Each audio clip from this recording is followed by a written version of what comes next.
Hey, everybody, it is Tim Gillette, and we are live with another episode of the Tim Gillette Show. This show is one that was designed around the idea to get to know people, the cool people on the planet, all right, and introduce them to you. Now, sometimes I know them, sometimes I know who they are, sometimes I don't. Today's guest, I don't know this guy at all. Everything that I'm going to find out on here, from wows to ahs to oohs, it's live, guys, because I've never met this guy before other than chatting for a few minutes before we went live. That's it. I really don't know a lot about what he does. I don't know who he helps, but he was sent to me and was told, this guy's a cool guy. You need to have him on your show. So I interview the coolest people on the planet. Today's guest, Mr. Glenn Daniels. All right. And I'm sure he's going to tell us a lot about him because I don't know. Hey, Glenn, how are you? I'm doing great. Doing great. I know a little bit about you, though, because I've had people tell me, reach out to Tim Gillette. So, okay. Why? Well, okay. Yes. Isn't life grand? All right. I mean, we don't know each other. All right. But we both, you know what I mean? I was told you're somebody I had to have on the show as well, but I didn't know anything about you. But I'm like, man, yeah, I want cool people. We both are connected to people who are connected. All right. And it's cool, Yes. man. Yes, Yeah. absolutely. Absolutely. Yeah. Absolutely. So Glenn, I don't even know where you live, man. I live in Denver, Colorado, the best city in the world. That's what I usually tell people. Hey, I live in the best city in the world. And if you can't figure that out, that's too bad. But I'll just get there. Glenn Daniels, who lives in Denver, Colorado. Now, we're at a bit challenged. We had a big snowstorm a day ago. Now we had a day rest, and we get another one tonight or tomorrow, I think it is.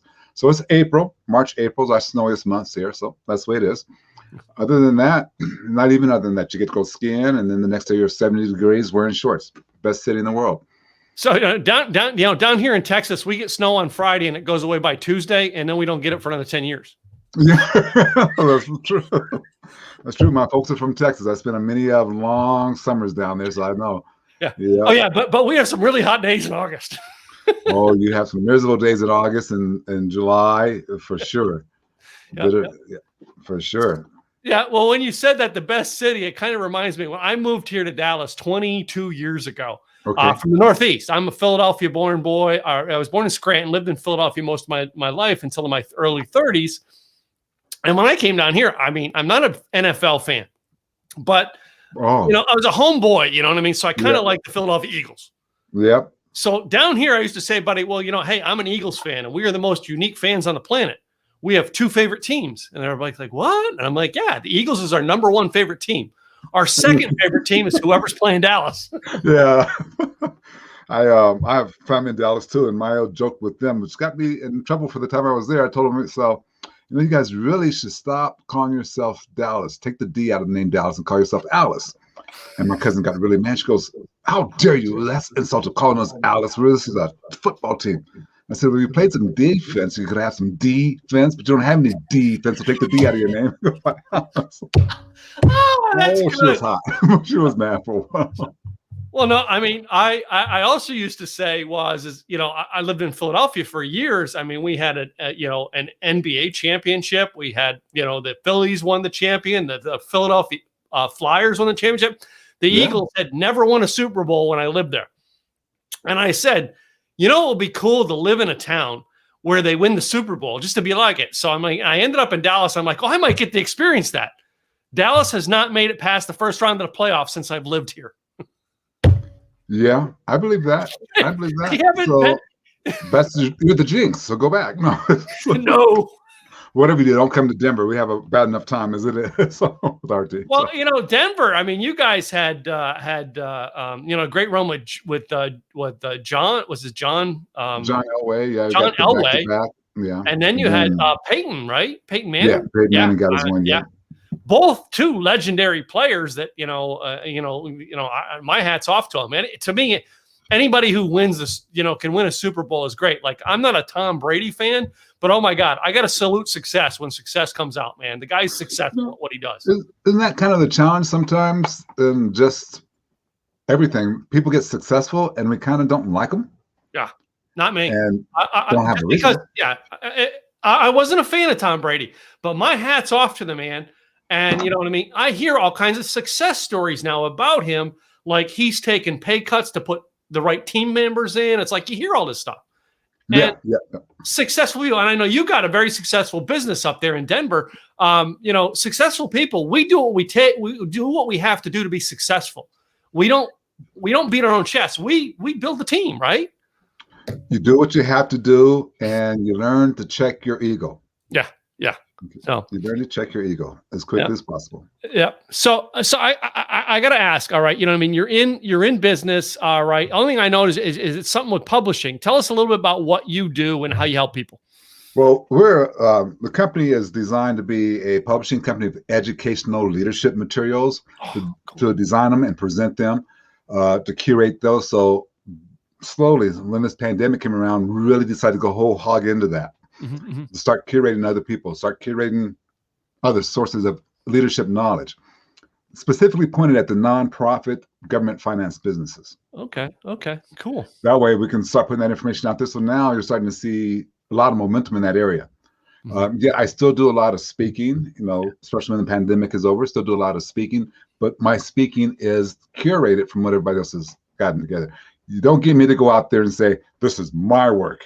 Yeah. No, this is my study, my research, what I've learned by putting it together with a lot of different people. So that's what we get to do. And that's it in a nutshell. If there's a way that I can make you better as a leader than what you have been, because to be quite honest with you, I believe it's the leadership. People who are leaders are the ones who are going to change us back to being a world of better. Yeah. It's that leader. It's that person who you have to report to 8 hours a day. Yeah. When I was young, all right, one of my early bosses, I was probably 19 years old. He wanted me to get into management in the company. And you know what I mean? He said, Tim, you could be a leader someday. And I looked at him and I went, nah, man, I'm just a Joe Schmo who works back here making drawings. I don't know, Yeah. But it's something that, leaders actually know who is going to become the next leaders. It's like I had a girl on last week that, I can tell by her statements, this girl's going to be a well-known leader in the coming years. You're going to know this girl, because the things she does, the things you observe about her as leaders, Yeah, you can see that. I think it's more not so much seeing it as hearing it. Yeah. I think they make a statement, you hear it in their voice. There's some level of conviction there, congruency there that says, okay, that person may not know what she needs to know now, but give it a couple of years, she will and be there. Yeah, absolutely. So, leadership, and I this is not a political show or anything, but leadership. I remember the 2008 election when Barack Obama got elected. All right. Right. And, Now I wasn't a fan of Barack Obama's. All right. But I looked at the two people running and I went, of the two people running, he was the stronger leader. I just, in my opinion, and like you said, it's the voice, the way he talked. Voice. I think he ran against John McCain. John McCain, while he was a great American, a great American who's done great things for our country, he didn't seem like a leader to me. Well, yeah. Well, I didn't vote for either one of them, but anyway, it was. You look at that, and what you say, what you exactly said there, sound. Their sounds is what makes him a leader, and I think that is probably more why people elected him. Well, you could drive all the way back, almost through history. Back to Kennedy versus Nixon. Kennedy came off more as a leader. Now, I'll be honest. I think that was the last election that we had that either one of those gentlemen would have served the United States well. Yeah, wow. John McCain or Barack Obama, either one of them would have served us well. Yeah. So, but now it just becomes, okay, who do you believe a little bit more? No. And it's his voice. Politics, but anyway, I have my opinions about it, but it's like interesting when you said leadership. That's the last time that I can sit and define. You know what I mean? I felt he was more of a leader than he was. You know what I mean? Yeah, exactly. Just the way he carried himself, his congruency in his voice. So I think they're, we've been okay with either one of them because they both were great people. Yeah. How Barack Obama carried himself, his voice, that's what made the difference. Yeah. That's how Kennedy beat Nixon. That's how he carried himself. Well, you got to admit, all right, now, I came to knowledge of politics around the Nixon time frame when Nixon left office. I only have seen Kennedy on video. Yes. And I got to look at the two of them and go, you're right. Kennedy was more of a leader, the way he voiced things. Well, and when someone comes to me and asks me, well, how can I be a speaker? Go look at videos. Yeah. Or go look at all these different videos that we've forgotten. There's people out there in history that you can go look at, may not understand what they're saying, but you can see their form, their technique on the stage. Yes. Yeah. So go look at videos. If you want to get at ease with public speaking, go look at videos. As a speaker myself, Glenn, I have over the years, because I'm a speaker, I always like to go watch and just observe good speakers. Yes. So I was at a conference. My wife was at a conference, a medical conference for her industry in Chicago, 2018. And one night was President Clinton and former President Clinton. The next night was former President Bush. I wanted to go for both. Now, I've seen Hillary speak way before she ran for offices when she was first lady. And yes. So I seen that because, and I mean, I'm not a fan of any of these, but I personally want to go see them because if they're, and I can't wait to go see Barack Obama speak as a non-political, a non-political, because I study them as a public speaker. And Bush was like probably the most, I get to see him. He's probably the most down-to-earth guy I've seen on a stage. All right. In a room. And I was here to my neighbor's house from the stage. I was like in the first 2 rows to see that speech. And I was like, and I was just there because I wanted to see a former president speak. Leadership comes back to leadership. All right. Watching how these guys act, even now that they can't lead the country anymore. They're done. Right. And it's interesting to watch how they speak. And you're right, though. We've got to go study people. So let me get into this with you a little bit. All right. Yeah, Over the years, have you studied different people and different careers before you decided to do what you do? That's a yes and no kind of question, because I always knew I was going to be in front of people. From the time I was playing the piano and thought I was going to be a concert pianist, all the way up until now. But I have always either listened to how Bernstein conducted an orchestra, played the piano, Debussy, all these folks. I've always listened to that, always just watched them and learned what they tried to do, to the point where I started out looking at like a Tony Robbins, and then going through history and looking at some of the people that are evil in history to see how they developed and how they spoke, how Gandhi spoke. Just started paying a lot of attention to just different people. So I've always kind of tuned into that. And have kind of figured, okay, that's how they do that. They can get you on an emotional scale. They can get you up and down in emotion. Yeah. But they also, most of the good ones, bring techniques instead of just motivation. Yeah. So I remember, and it was early on, the seeds were being planted for me to go into speaking. And early 90s, 1991, 92, I went to, I was in like the multi-level marketing Amway business. I went to watch the presentation they do to get you in. And I just watched the guy in the front room. I'm like, that's the job I want. Right. There was like that seedling hitting the side. That's the job I want. And it wasn't until years later I realized it wasn't like to being in the Amway. It was the speaking job. I wanted to become a presenter. And it was 2004. It was like 10 years later. 2004, I'm sitting across the table from Zig Ziglar, and he tells me, "You'd be a great speaker." And I'm like, "Who, me?" I realize now, going back 20-some years, that I had to come up with a lot of beliefs in my own. Did you ever have to go through and gain some beliefs in yourself? I just actually took myself through an exercise on Sunday where I just said, okay, let's go back and remember what you did do when you were young. Okay. I mean, how many people get to play a piano recital? It wasn't a very large auditorium. It was called the Houston Fine Arts Center as a senior in high school. I mean, how many people? So I had to go back and start drawing that stuff forward and say, no, okay, I did that then. Why can't I do it now? Wait a minute. You know what? When I was a sophomore in college, I put together a production that was on national TV. We forget those things. So you hit something that you could get me really talking about right now, because people forget their successes. Yeah. We tend to discount our successes so much. And if you just take an afternoon walk and say, the point here is for me to remember my successes, then come yesterday, when it came time to sit back down at the desk, there was no excuse, because if I could be successful doing that. Yeah. And then it even went a little bit further. To be honest, I'll just keep it short. But then I started thinking about one of my heroes, Beethoven. If this man could write an entire symphony, which a lot of the experts still say is the greatest piece of work ever written. Agreed. The greatest symphony ever written. And he'd not be able to hear a single note of it. What kind of excuses am I coming up with when I don't do the content I need to do? Yeah. Well, I mean, you bring that up. I want to twist on that a little bit on that music right there. Yeah. Beethoven, the fact that he could not hear most of it. But for me, I always like I have a guitar that my stepson bought me. I still don't play guitar. I want to learn, but Yeah. I'm sitting there going, well, I can't. My guitar person that I look up to in music is Eddie Van Halen. The guy could never read music. And I'm going, wait, the greatest guitar player of all time couldn't read music. And I'm like, oh, well, why can't I do? I can't do that. Well, come on, guys. Like Beethoven couldn't hear and he created a masterpiece. Eddie Van Halen couldn't read music, master guitar player.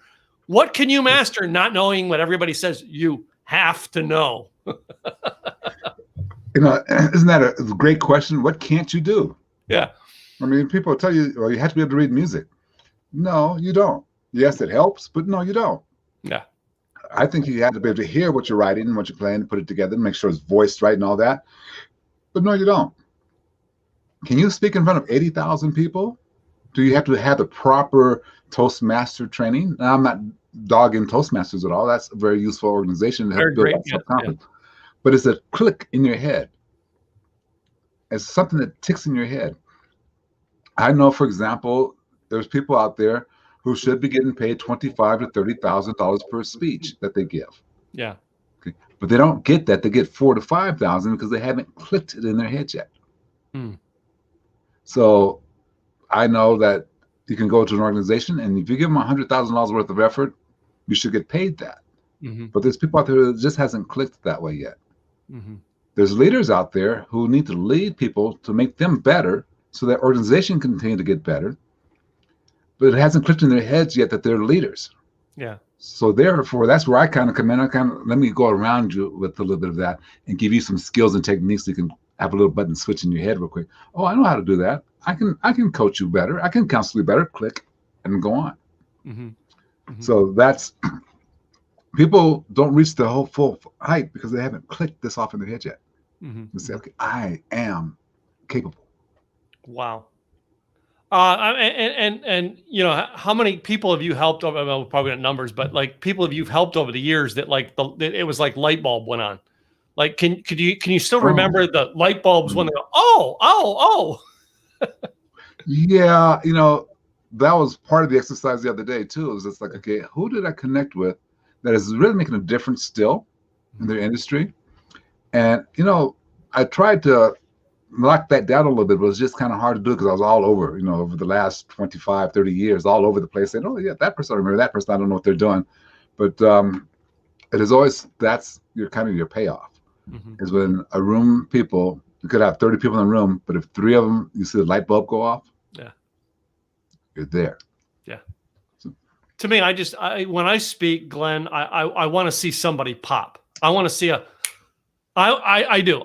To me, that makes me so excited. All right. Okay. The trip was worth it. You know what I mean? Yes. Yeah. That is, the last event I spoke at was like in front of like 25 women in Orange County, California in like March of 2020 before we all shut down. Yeah. And, there was a woman in that room who was doing social media for one of the gentlemen running for, one of the gentlemen who was running for Democratic presidential. And he had just stepped down. I can't remember the guy's name. And just stepped down, but she's in that room. And I said something and she kept running up afterwards. She goes, I wished I would have heard you say that 3 weeks ago to tell this candidate to keep going. I'm like, oh, well, that's good to hear. Yeah. That means you've connected. Yeah, it is. And I mean, it's like, here's someone helping, someone who can influence and change the world by becoming the next president. All right. And she feels that something she heard from me could have motivated that man to keep going because he had just stepped down. I can't remember who the guy was now, but and she's going to take that lesson back to him anyway. And there's a chance he'll run in 4 more years, and there's a chance he will next time. And that's the truth. It's going to make impacts on people, and that's what our job is, to impact people. Whereas so often I think we're told that we have to be rich and make money from it. I did not get into this industry to be rich. I got into this industry to change the world and change minds, change things. And my entire thing, Glenn, has always been freedom. I'm never about being a millionaire. I just want to control my world. And that's part Exactly. of my foundational principles for what we do, is to understand the fact that you have the opportunity, you have the tools to take control of your world. Is that what you're doing with your clients in that? Yeah, I do that with my clients, but I also want to just point out real quick, one of your mentors actually told you that. Yeah. When he told you you should be a speaker, when Zig Ziglar said, because that's what he preaches, help people, and you will be rich. But it's helping the people first. Yeah. So and that, people want to make money, want to be comfortable. But if you don't help people, if you don't have a process to help people, which I want to put into place, which is in place, but I want it to be stronger. I want it to be a worldwide difference where I'm helping people way after I die. Yeah.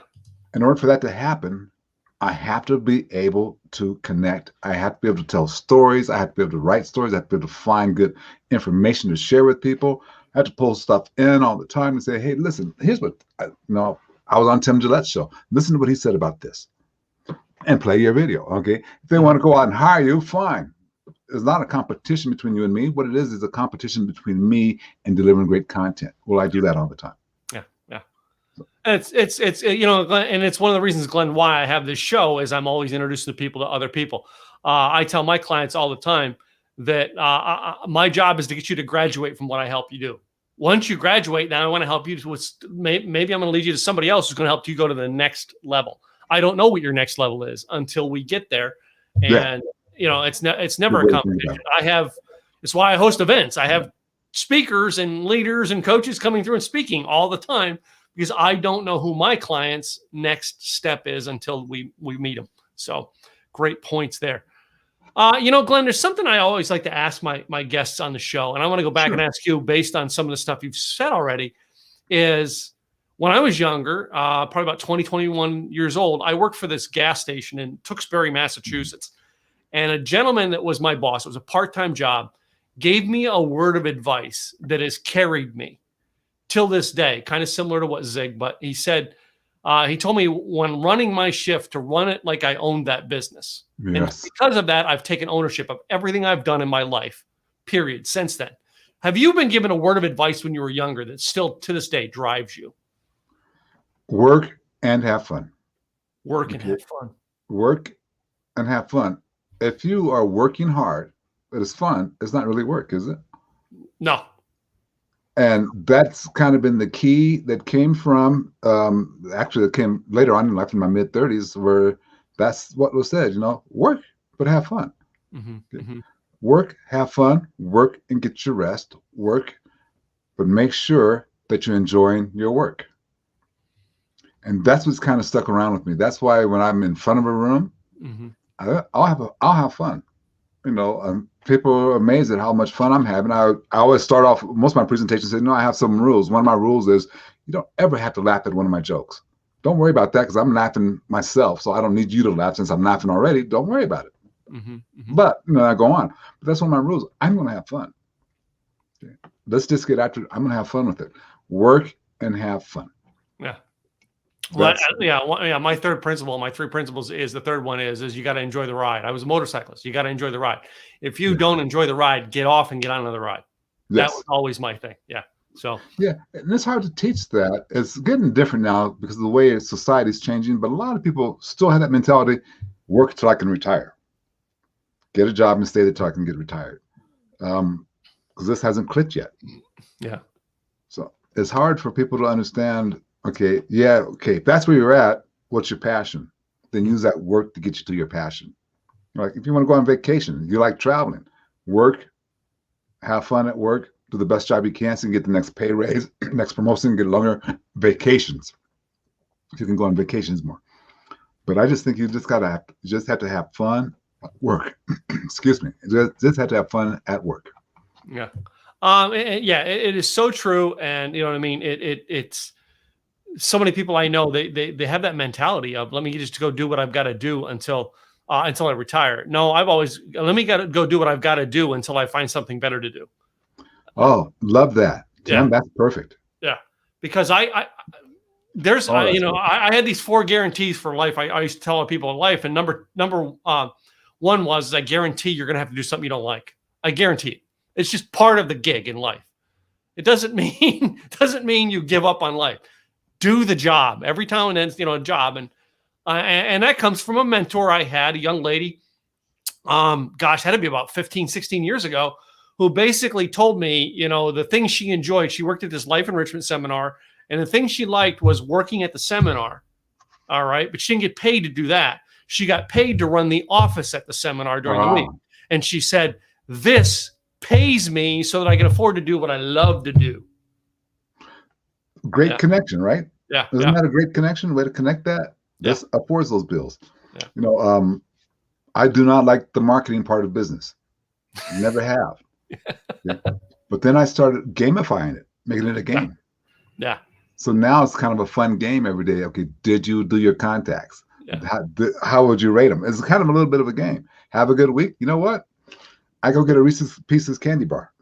So Reese's candy bar, which shouldn't have. But if I'm at the 70% or higher of what I should have done, turn it into a game. Yeah. I never thought about turn it into a game, but in a way, I guess I do turn it into a game. I remember being younger and actually, giving myself small rewards. Like just because I landed a big contract, I'm not going to go buy a new car, but I will go out to dinner for a steak dinner that night. I mean, that's just me. I mean, I'm not big into things. All right. The big things I have are what matter to me, a motorcycle, car, things like that mattered. And they're not I don't have a Ferrari. I can't stand Ferraris or Porsches. I had them and I don't like them. I don't like to drive. I mean, of course you have to sometimes, but I just kind of don't like to drive, so. No, I love to drive, but I spent years riding two wheels motorcycles. So I've toured the entire country. I've been through Denver twice on motorcycle. Yeah. That sounds like a lot of fun. I used to have a motorcycle and I enjoyed it. But I just, if I got to go someplace, I don't want to drive.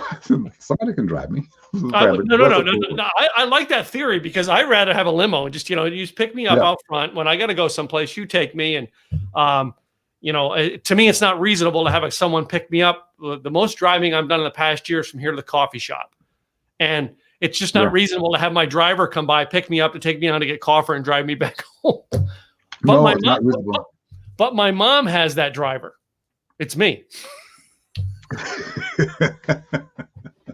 I pick my mom up every morning, take her with me. We go get coffee and we come back. Her condo's in the same complex as ours. Okay. But that's powerful right there. That's good though. But that's it. That's to me, it's I live down here. I have three younger brothers, and my youngest brother lived here when I moved here. Okay. And he's now lives in New Zealand. He has since lived in Chicago and you know what I mean, and all parts around the world. And he he went to Singapore and then New Zealand, where he lives with his family now on a farm out there. Change your life. Yeah, change. My other brothers, now my brother Jim lived in Pennsylvania, never moved from where we lived, and he just recently went to Florida. My other brother Ken, he went to Florida, and then now he's in San Jose, California. I was in New England, and then I came to Texas. None of us stayed where we're at anymore. My mom, though, stayed there in the house that my dad built in 1988. Well, when he passed away, she kept it for like 8 years. And then she's like, you know what? I'm sick of paying $900 a month electric bills in the wintertime. I'm moving south. Yeah, as if Dallas has a wintertime. Okay. We had one this year. I'm just going to say. Yeah, we had one this year, Glenn. All of Texas certainly did. Yeah, I remember hearing about that because I got relatives in Dallas and in Houston. Yeah. And you guys had a pretty rough winter this year. Yeah. That was the first time I'd ever been that cold. And the fact that they shut our electric down, they had this electric on off weird thing. And the first thing I looked into after the whole thing was, what is it going to take to have a generator to run the basic necessities to keep my apartment warm or my condo warm? See, now that to me is kind of a serious subject. Yeah. What can you do to make sure it doesn't happen again? Yeah. I know my little sister lives in California, and they paid the California electric company or power supply company. They gave them $1 billion to bury the lines under the ground so they wouldn't be damaged by high winds and things. Yeah. They took that money and paid out bonuses, never put them underground. So what do we have to do to get that? That's our personal responsibility to go, okay, we're not talking politics here, but it's our personal responsibility to go vote for the city councilmen and the mayors. That's where that's important at. Yeah, that is so true. All right. And yeah, my mom and I, we're we have more different political leanings than like my wife and her family, but like we always have believed in you have to be taking care of things on a local level, and we do. We believe that's to us. We don't look at it as it's a right. We look at it as a responsibility. Okay, keyword responsibility, because you have control over that. Yeah. You, as a citizen of Denver or Dallas, have way more control over who's your city council person in your district. That's right. Than you have been who's president. Yep, you're right. Exactly. Why are you getting all fired up for that when the people who right there in control of your potholes in your street, control of the taxes, the levies, right there, you have a direct say. Yeah. So, and of course, Dallas is a little bit bigger town than one of the town I lived in Pennsylvania. I knew everybody from the mayor. I knew the county, the DA. I knew the chief of police in town, and I always had in the town I lived in, and before I moved here, I always had coffee together. And the town I lived in, they had a service. The police would, if you locked your keys in your car, they would come out and open it for you. Oh. And I also did the same thing as a service, but a paid service with the business I had. And there was a game with the chief of police, and I always had a game of who can get into a car faster. So I, me and chief of police we're in a competition to see who's the worst crook. Yeah, if you think about it, that's so true, isn't it? It is.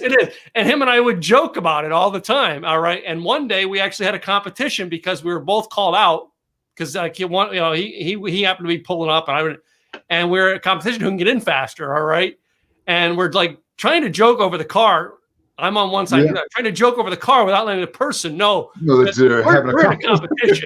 And it's like I'm going to kick your ass on this, buddy. You wait. And he goes, "You do it. I'm going to put you in cuffs." And he's like, that had to be a lot of fun, and that's something that people tend to forget. That moment of fun. It wasn't the whole day. It was just that moment. Fun. You sharing the story lets me know how much fun that had to be. Yeah, I won.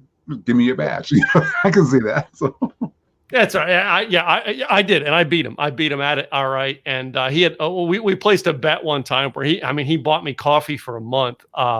Because I won the bet, and it's just like it was a great time. I had great fun with a lot of great people over my life, and most people are like, well, I want to meet so and so, the hero. My mentor used to work for Guns N' Roses. Great big deal. He's a friend of mine. I like him because he's my friend, not because he worked for Guns N' Roses. I'm close friend with an actor here in Dallas who has been in a lot of movies. His name's Glenn Morshower, and I love Glenn, not because Glenn was in all these movies. I love Glenn because when I've seen Glenn off stage in real life, that's the guy I want to be like. And I said, that's what's motivating. And I think so often we get caught up in all the things we've got to be, and we get lost in the, enjoy the moment, enjoy the moment, have fun, get to know the real people, and that's what I think I got out of that too. I think that's powerful because you mentioned Eddie Van Halen. I met him on a flight from Seattle to Denver. Him and his wife at the time was Valerie Bertinelli. Mm-hmm. And you would have no idea that he was this pretentious rock star. Yeah. Just a downright fun-loving guy. Yeah. Yeah. And it's like, okay, and I wasn't in rock and roll, so I didn't really know who he was anyway. Yeah. But immediately I was following him. I want to know what I want to hear you. I want to hear you play. Yeah. Sometimes you just don't know who you're talking with or meeting, but that person could become that celebrity of all times. Here in Dallas, so Glenn, this is when I moved here. I worked home theaters. Like I was installing home theaters. Yep. And I'm installing a home theater in this guy's house, and I'm looking around, and he comes out, and I looked at all the stuff on his walls, and I go, man, I said, you must be a big Dallas Cowboys fan. And he goes, I play for him? That's why.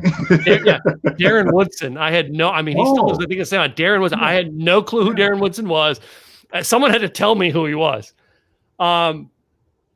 That's just the way my life has gotten to be that way. It doesn't matter to me who you are. I want to know who you are. As you can see the show, I want to know who you are, and I want to have fun with you.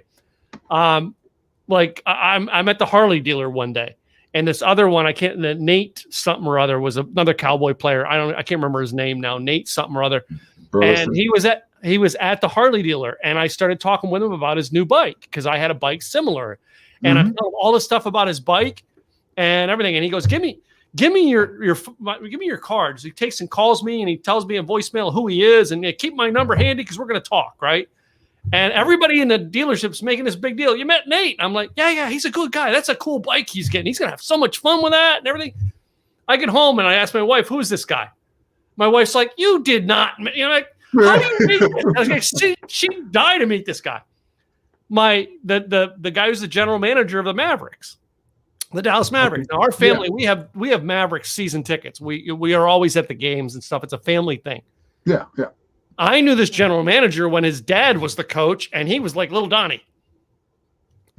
We go way back, like 25 odd years. We've been friends when he was a kid, right? Right. I know Donnie. We go to a Mavericks event, and Donnie comes walking up to me to give me an old hug. Hey, man, how you doing? Right? And my stepson's like, how'd that happen? How do you know him? Yeah. It really is amazing that when you stop trying to meet people, stop trying, they just kind of flow into your world. The people you're meant to meet, you're going to meet. All right. Don't push it. Don't, you know what I mean? It's like this. I didn't know I was going to meet you today. I got to meet you. All right. We don't know where relationships go. And I think, that has been a huge thing for me in life is just connect with people. All right. Yeah. The people, exactly. the people who connected you and I. All right. Because you're going to connect with somebody who's going to say, you got to go connect with this weird guy doing a podcast, Yeah. And I asked him, so why haven't you done it? They haven't clicked in his head yet. No, you should be on. After I got your information and reading through it and looking at your website, I said, that's a powerful show. I'm gonna mimic that one. I'm gonna take his leadership thing. Now he does his show and start doing mine better that way too. Yeah. But like you, I don't pre-program questions. Yeah. I mean, I may have 3 questions and you're gonna know what those 3 questions are, but I'll tell you same way you told me. I want to get to know you. Yeah. And this is the chat. This is not, you getting a chance to brag about your latest book, which no one cares about anyway. Yeah. They may care about it, but they're not going to care about it till they know that you're somebody that they like. Yeah. It's exactly. Like I said, I've met celebrities and I know them in person more than I know them on the screen. And I want the in person, not the on screen person. That's exactly what my podcast has been built to be, Glenn. Would you agree, though, that celebrity person, what they really want is someone to know them, to know who they are, not the celebrity? Yeah, they do. I knew Troy here in Dallas. I knew him when he was still playing and met him. And the biggest thing that I found that Troy liked was people who didn't oogle over him.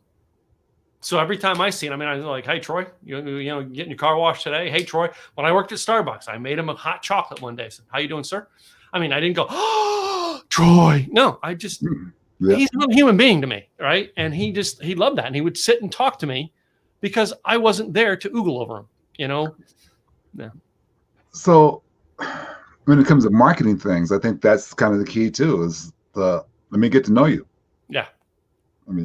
If I'm going to come work for your company, I need to know you. Yeah. I just can't tell you what I'm going to do. What am I going to do? Is it going to fit you, or do I need to give it to someone else? Do I need to give it to somebody else? You got to get to know people. In that classroom, you may have 30, you may have 100 people, but you better know who you're talking to.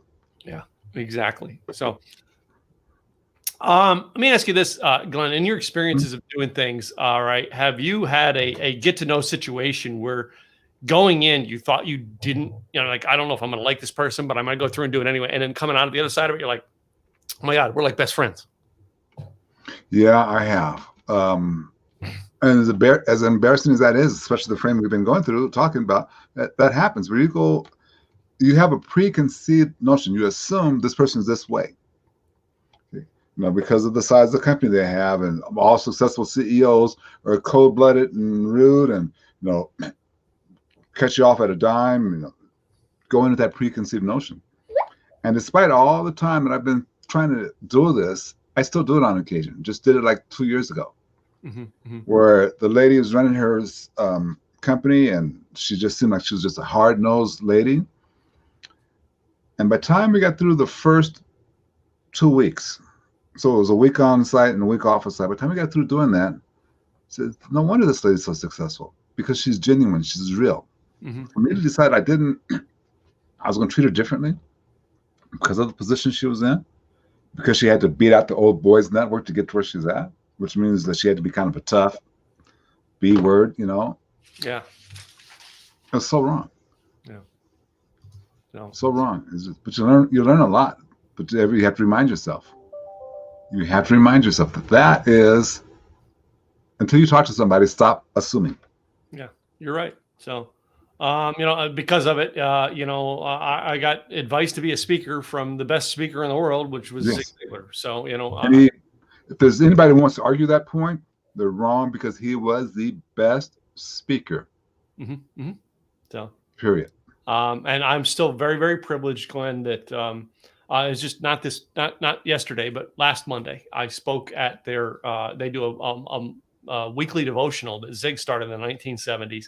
They still do it at his office. They've been doing it online throughout the pandemic. And I was the speaker last week. Once a year, I'm over there to speak, and I'm not a Ziglar speaker, and Lori and Tom and everybody over there knows that I don't want to be a Ziglar speaker, and they're happy with that. They love the fact that I just come over and help. Lori's, I didn't meet her, but when he had his accident, he had the where he fell and he had that partial brain injury. She was actually guiding him through his talk on stage. Yeah, because he would have those memory lapses. But you have to understand, even then, when the gentleman wasn't all fully there. Yeah, he still was. I mean, that's the last time I talked to him. He really wasn't there, but he was still giving me words of advice.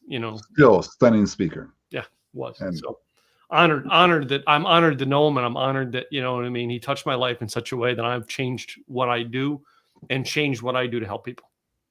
And I couldn't wait to the first time I got to get on a stage and kneel down. I said, I want to do just like what Zig would do, just get on that one knee and kneel down and make my point to you. So I said, I want to do that so bad. So, Glenn, when I was gonna go into it, I had long hair, and I was like, Zig, I'm going to get a haircut and buy a suit and a tie and go do that. And he said, no, be you. Yeah. He's like, you got to go be you. And, for years I was the long haired looking speaker, talking about marketing ideas. So be you. That's him. Yeah. That sounds like him. Yep. So, Glenn, it's been great to have you on the show today, man. I want to make sure people who do connect on this show get to know you and find you. What is the best website they can connect to you on? Well, it's just Touchstone Publishers, touchstonepublishers.com. Mm-hmm. Story behind that is the truth and the beauty always lies in the stones, always there. Mm-hmm. So touchstonepublishers.com. You can go there. This is where my website is, and you can look at some of the things that we're doing and where the blog and the podcast are going to be housed and those type of things. But that's where I want this all to really, truly come into shape. Touchstonepublishers.com. Thank you for that. That's beautiful, man. It's, you know what I mean? I love it when people have a story behind why they do what they do. So, Glenn, it's been a great having you on the show today. But before we close up, though, I have this little game I play with all of my guests. Yeah, I was trying to guess what those 9 questions are going to be, but we started talking, so I can't even guess. I think I threw a couple humdingers in here, but we'll see. I don't know. So I always start out with this one, Glenn. The first one is Star Wars or Star Trek? Star Wars. Star Wars, like the original. Were you part of the original or? The first 3. Yeah. The original 1, 2, 3. We call them 1, 2, 3, not 4, 5, 6. I just let you guys know. Let's just be truthful here.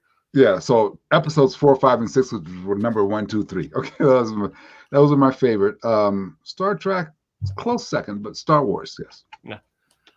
Okay, cool. So the next one here is I noticed, you have the word published in there, so I kind of stuck this one in here. Would you rather listen to an audiobook or podcast or read a book? Read a book. Yeah. I'm just curious. How many books do you have open you're reading right now, Glenn? 4. 4? 4, but I have probably about 10 on the shelf that I'm waiting to get to. I think I have about 5 of them in different locations in the house that I pick up, to read. Yeah, same way. Yeah. It's amazing. 3 of them are sitting right here, and so one of them's over. So there's 5. There's 5 I'm reading right now. Yeah. So, then I have a bookshelf full of books waiting to be read. So. Let me ask you this: Do you have an all-time favorite book that you have gone back and read more than once? Yeah, you're not gonna like the answer. Think and Grow Rich. Mm-hmm. Wait till I show you mine. You ready for mine? Yeah. The game of life. Do you know when this book was written? Wasn't it like 1943 or something like that? Probably like 1923. Oh, wow. Still relevant. And 2021. Yeah. Yes. 100 years later, still there. Yeah. Still relevant. So one of my favorite books. It's a go-to for me. My next one here, since you said you love Denver, would you rather be in a snowball fight or a water balloon fight? Water balloon fight. Doesn't hurt as bad, does it? Well, they can throw. Yeah, no, it can hurt, but I just seem to dry off faster.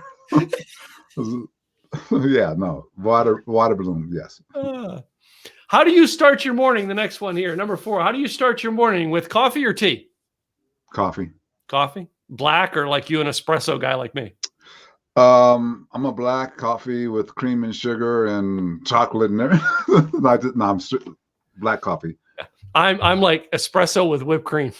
Oh, that sounds kind of good right now. It is almost time for my afternoon. Like I might go get mom and go to Starbucks, get an afternoon one, tell you the truth. But my next one here is a more food product. Here in the South, would you prefer a hamburger or a taco? Whataburger. Do they have them up there yet or no? No, they don't.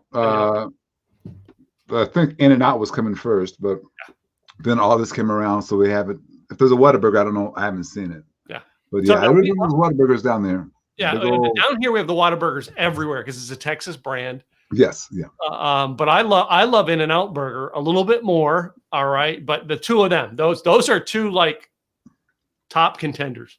So yeah, well, In-N-Out has better French fries, but Whataburger, something about that burger. Yeah. There's all kinds of ways that you can do a Whataburger.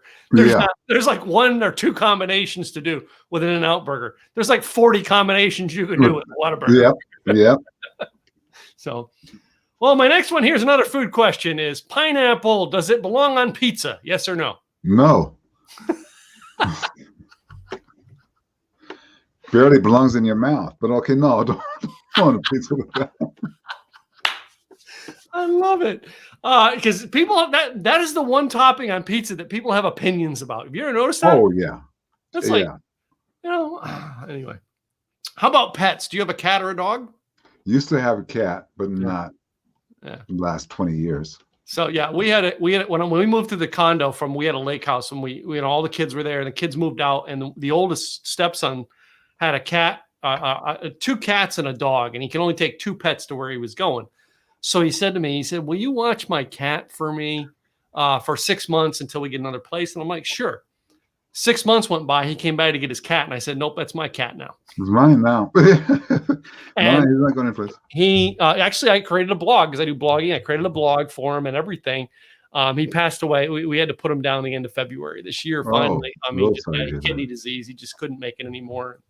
And within 3 weeks, I had 2 kittens now that are everywhere in his house. It's kind of hard. It's kind of hard when you lose a pet because sometimes people don't understand that still hurts. Yeah, it does. I still miss Safu. He was a wonderful guy. So my next 2 are the controversial questions that, can start wars. The next one here, toilet paper at your house. Is it under on the roll or over? I'm sorry, Tim, but I don't give a darn.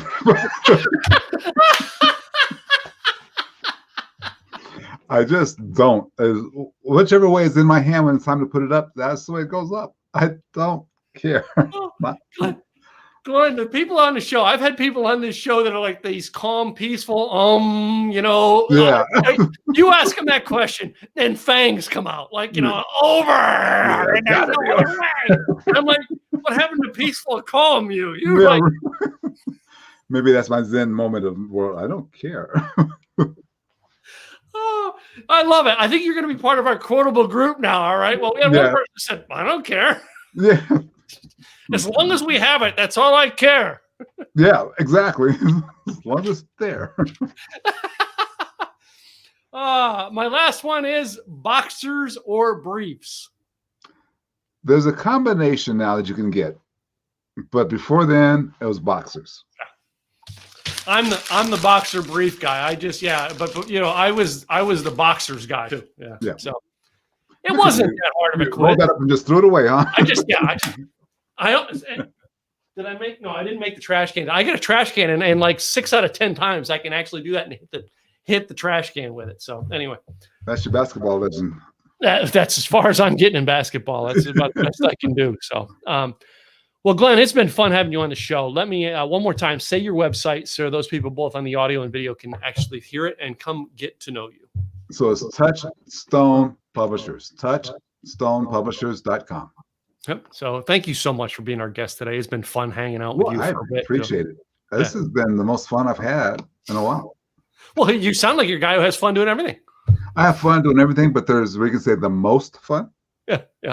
So this is the most fun I've had on a podcast in a long time. Cool. Well, thank you so much, man. To you, the listeners, man, we want to thank you guys for tuning in today. Go to Glenn's website, touchstonepublishers.com. Check him out. All right. Check out some of the things he does and see if he's someone who can help you. In the meantime, all right, subscribe to our podcast wherever you get your podcasts, as well as our YouTube channel. I'll be back with another guest real soon. Until then, I'm Tim Gillette, The Tim Gillette Show. Bye now.